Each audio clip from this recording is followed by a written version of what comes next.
তার শেষ সময়টা কেমন হয়েছিল, একবার 4000 সৈন্য মিলে যখন তার কাছে চলে আসলো তাকে হত্যা করবে, শেষ করে ফেলবে পৃথিবী থেকে, এমন একটি সময়ে তিনি একটি ঘরের মধ্যে ঢুকলেন। তার সাথে কিছু অনুষঙ্গ ছিল, সহচর ছিল। তার সহচরকে হাওয়ারি বলা হতো, নবীদের সহযোগীদেরকে সাহাবী বলা হতো, ঈসা আলাইহিস সালামের সহযোগীদেরকে হাওয়ারি বলা হতো। এই হাওয়ারিদেরকে ডেকে বললেন যে তোমরা কে আছো যে আমার জন্য জীবন দিয়ে দিবে? এমন একটা লোক একটু হাত তুলো বা দাঁড়াও।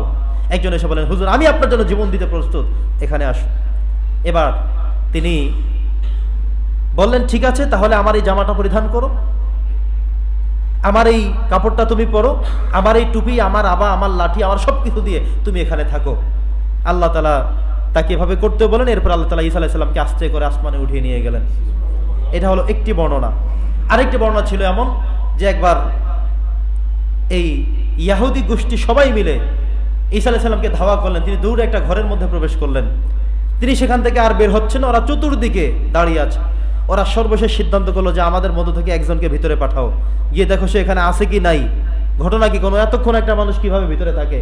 তো একটা মানুষ সেখানে প্রবেশ করলো, করার সাথে সাথেই আল্লাহ তাআলা ওই মানুষটাকে ঈসা আলাইহিস সালামের চেহারাটা আকৃতি দিয়ে দিলেন, দিয়ে ঈসা আলাইহিস সালামকে উঠিয়ে নিলেন। ওই মানুষটা সেখানে যখন রইলেন, ওরা দেখলো এখন সেও বের হয় না। ওরা চিন্তা করলো তাহলে ভিতরে যেন কি হচ্ছে, আমরা সবাই ওয়াল ভেঙে ভিতরে প্রবেশ করব। এবার সবাই ভিতরে প্রবেশ করেই দেখলো যে ঈসা আলাইহিস সালামের চেহারা নিয়ে সেই লোকটা দাঁড়ায় আছে। ওরা সবাই তাকে মার, দ্রুত সব মানুষ মিলে তাকে মেরে ফেললো। কিন্তু হবে কি, মারার পরে লক্ষ্য করে দেখলো শুধু চেহারাটা ঈসা আলাইহিস সালামের, কিন্তু ওর শরীর, ওর লুঙ্গি, জামা কাপড় সহ যা কিছু আছে এখান থেকে আসছিল ভিতরে, ওই জুতা, ওই লুঙ্গি, ওই জামা, সবকিছু এরকম, শরীরের আকৃতি গঠন সবচেয়ে এরকম। কিন্তু আমরা কি মনে করে মারলাম? তারা ধূম্র জালের মধ্যে পড়ে গেল। তারা মনে করেছিল আমরা ঈসাকে শেষ করে দিয়েছি, কিন্তু শেষ করতে পারিনি। আল্লাহ তাআলা যেটা বলেছেন, ওয়ামা কাতালুহু ওয়ামা সালাবুহু ওয়ালাকিন শুববিহা লাহুম, আমি আমার ঈসা নবীকে আমার কাছে উঠিয়ে নিয়ে এসেছি। তারা আমার ঈসাকে কতলও করতে পারেনি, শুলেও চড়ে দিতে পারেনি, বরং তাদেরকে একটি ধূম্র জালের মধ্যে আমি রেখে দিয়েছি। তারা মনে করেছে মেরে ফেলেছে, আবার মনে করেছে ঝুলে চড়িয়ে দিয়েছে, আবার মনে করেছে যে সে গায়েব হয়ে গিয়েছে আমাদের মধ্য থেকে। কিন্তু আমি যে তাকে উঠিয়ে নিয়ে আসছি, এটা তারা আজও পর্যন্ত কেউ স্পষ্টবাদী নয়। সুবহানাল্লাহ। কিন্তু আমরা যারা ঈমানদার, আমরা যারা নিজেদেরকে ঈমানদার বলে দাবি করি, আমরা বিশ্বাস করি কোরআনে আল্লাহ বলছেন নবীজি মেরাজে গিয়ে দেখে এসেছেন, মোলাকাত করেছেন। এমনকি সমস্ত নবীদের মধ্যে একজন নবী মাত্র আল্লাহর কাছে দোয়া করেছিলেন, হে আল্লাহ, আমাকে যে তুমি ইনজিল কিতাব দান করেছো, ঈসা নবী বানিয়েছো, আমি দেখেছি আমার ইনজিল কিতাবের মধ্যে পড়ে পড়ে আমাকে নবুয়ত এবং রিসালাত দেওয়ার পরে আমার যতটুকু গুরুত্ব, আমার যতটুকু মর্যাদা, আমার থেকে আরো বেশি মর্যাদাবান হবে উম্মতে মুহাম্মদের, মানে হলো আমাদের। সুবহানাল্লাহ। কত মর্যাদা আমাদের আমরা তো জানি না, আমার যে গুরুত্ব কতটুকু আমি জানি না, আপনারা জানেন না। ঈসা আলাইহিস সালাম বলে যে হে আল্লাহ, আমি এই গুরুত্বের কথা শুনে আমি তোমার কাছে বারবার শুধু দোয়া করি একটাই, আমাকে তুমি প্রয়োজন এখন উঠে নিয়ে যাও, আমাকে প্রয়োজন তুমি মেরে ফেলো, আমাকে যা মন চায় তা করো, কিন্তু তুমি আমাকে নবী মুহাম্মদ সাল্লাল্লাহু আলাইহি সাল্লামের উম্মত করে তুমি আমাকে আবারও পৃথিবীতে পাঠাও। তিনি এমন ভাবে আল্লাহর কাছে দোয়া করলেন, আল্লাহ সে দোয়া কবুল করে ফেললেন। আর ওই সময় যখন কাফেররা, ইহুদিরা মারতে গেল, আল্লাহ তাআলা তাকে উঠিয়ে নিয়ে চতুর্থ আসমানে রাখলেন। কিয়ামতের পূর্বে তিনি আবারও পৃথিবীতে তাশরীফ আনবেন, আগমন করবেন। তিনি এসে আবারও এই পৃথিবীতে, এই দুনিয়াতে তিনি জয় জয়কার হিসেবে, ইসলামের একজন ধারক বাহক হিসেবে তিনি সমস্ত কার্যক্রমগুলো তিনি পরিচালনা করবেন। এই আকীদা, এই বিশ্বাস আমরা প্রত্যেকে রাখি। আপনারা কি এভাবেই জানেন না? ঈসা আলাইহিস সালাম চতুর্থ আসমানে আছেন, এটাকে আমরা জানি সবাই। কিয়ামতের আগে আবারও তিনি আসবেন, সেটাও তো জানি।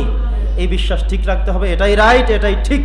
কিন্তু ইহুদিরা এটা বিশ্বাস করে না। তারা মনে করে ঈসাকে আমরা তো মেরেই ফেলেছি, ঈসাকে তো আমরা শেষ করেই দিয়েছি, ঈসাকে তো আমরা জ্বালিয়ে পুড়িয়ে ভস্ম করে দিয়েছি, কোত্থেকে আবার ঈসা আবার পুনরায় আসবে? কিন্তু আমরা তাদের কথা নয়, বরং আমরা আল্লাহর কথা, কোরআন থেকে যেটা, সেটা বিশ্বাস করি। আল্লাহ তাআলা শেষ যে কথাটি বলেছেন যে বাল রাফাআহুল্লাহু ইলাইহি, আমি আল্লাহ তাআলা তাকে উঠিয়ে নিয়ে এসেছি। সুবহানাল্লাহ। তার মানে আল্লাহ যেখানে বলছেন আমি তাকে উঠে নিয়ে আসছি, আল্লাহ যেখানে বলছেন তাকে মারতে পারেনি তারা, তাকে শুলেও চড়াতে পারেনি তারা, তার মানে আল্লাহর কথাটাই রাইট। সেটাই আমাদের ঈমান, সেটাই আমাদের বিশ্বাস। কিয়ামতের পূর্বে তিনি আবারও আসবেন। সম্মানিত সুধী, প্রফেট সিরিজ এর আলোচনা আজকে এখানে ইতি টানলাম।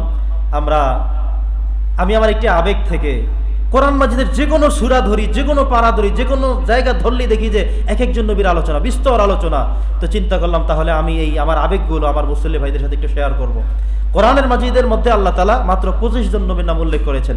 এই 25 জন নবীর নাম আমরা আলোচনা করবার সিদ্ধান্ত নিয়েছি আপনাদের সাথে নিয়ে। আমরা রবিউল আউয়াল মাস আসার কারণে 25তম সিরিয়াল হিসেবে ছিলেন আমাদের নবী মুহাম্মদুর রাসূলুল্লাহ সাল্লাল্লাহু আলাইহি সাল্লাম। তার ধারাবাহিক সিরিয়ালটা আমরা মধ্যখানে নিয়ে সেটা শেষ করেছি। আজকে 24তম পর্ব হিসেবে হযরত ঈসা আলাইহিস সালামের জীবনী আমরা শেষ করলাম। আমরা জানলাম যে কেন আল্লাহ তাআলা এই 25 জন নবীর নাম কোরআনে দিয়েছেন, যারা শুরু থেকে শেষ পর্যন্ত সবগুলো নবী রাসূলের জীবনী শুনতে পেয়েছেন, শুনেছেন, এসেছেন। অবশ্যই অনেক কিছু আপনারা তথ্য পেয়েছেন। আমরা তথ্য দেওয়ার চেষ্টা করেছি পবিত্র কোরআন থেকে, কোনো গল্পের মতো করে, কোনো ইতিহাস থেকে, স্টোরি থেকে আমরা কোনো কথা বলিনি। প্রত্যেকটি কথা বলবার পিছনে আমাদের কোরআন ছিল, তাফসির ছিল, কিছু কিছু সময় আমরা হাদিস থেকেও কিছুটা সহযোগিতা নিয়েছি। প্রিয় সুধী, আমরা এই কথাগুলোর প্রতি ঈমান আনলাম, আমরা কথাগুলোর প্রতি বিশ্বাস করলাম। আমরা যেন নবী রাসূলদের জীবনী থেকে এই উদাহরণগুলো, উপমাগুলো আমরা যেন আমাদের জীবন পরিচালিত করতে পারি। আল্লাহ তৌফিক দান করুন। এখানে বিষয়গুলো আল্লাহ তাআলা এ কারণেই দিয়েছেন, আমরা নবী রাসূলরা তাদের উম্মতের কাছে হেয় প্রতিপন্ন হয়েছেন, মারতে গিয়েছিল, মেরেছিল, প্রহার করেছিল, গায়ে হাত তুলেছিল, দেশ থেকে তাড়িয়ে দিয়েছিল। আমাদেরকেও এমন হতে পারে। আমরাও যারা কোরআনের দায়ী হিসেবে কাজ করি, এমন বিপদ আমাদের জন্য আসতে পারে। আল্লাহর জন্য কোরআনে দিয়েছেন 25 জনের জীবনী, যে দেখো তোমরা মনে করছো তোমাদের মাহফিলই শুধু বন্ধ করে, তোমাদেরকে শুধু ওয়াজ করতে দেওয়া হয় না, তোমাদেরকে শুধু এত বিপদ না, তোমাদের আগে যে নবীরা ছিল কোরআন আমি সবার নাম দিয়ে দিলাম, এরা প্রত্যেকেই এমন কষ্ট করেছেন। তার মানে হলো এই পথ, এই রাস্তা একেবারে ইট সিমেন্টের ঢালাই করা প্রাচীরের এই সুন্দরতম রাস্তা নয়, এটা কঠিন রাস্তা, সংকীর্ণময় রাস্তা, কাটাকীর্ণ রাস্তা।